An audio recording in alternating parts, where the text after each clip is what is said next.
today's workshop, we are making the official kickoff of the EU-Vietnam Cooperation Program in the field of energy. We are planning an ambitious intervention that will absorb a large share of our financial envelope for the period 2014 to 2020, amounting to 400 million euros in grants to Vietnam over the 7-year period. Thưa các quý vị đại biểu, như các quý vị đã biết, ngành năng lượng giữ vai trò cốt yếu cho quá trình công nghiệp hóa, hiện đại hóa và tăng trưởng của Việt Nam. Chính phủ và nhà nước Việt Nam đã thể hiện quyết tâm và dành ưu tiên cao cho các nỗ lực nhằm bảo đảm an ninh năng lượng quốc gia, cung cấp đầy đủ năng lượng cho phát triển kinh tế xã hội. But I also see many other forms of energy poverty in Vietnam.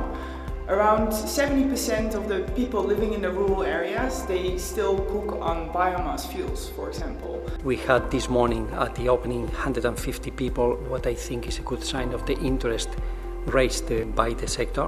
And we thank you all for your presence and your active participation. What I'm going to present now, it's probably one of the newest implementation modality developed by the European Commission. It's what we call blending.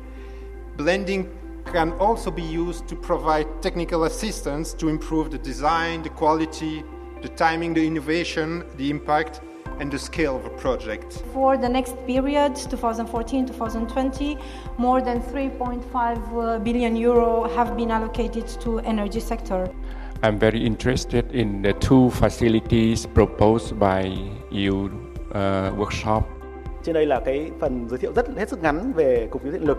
Thì sau đây là tôi tiếp tục trình bày về cái phần EUSC for All Technical Assistance Facility support also the EU Energizing Development Goal to help developing countries to provide access to sustainable energy services to 500 million people by 2030.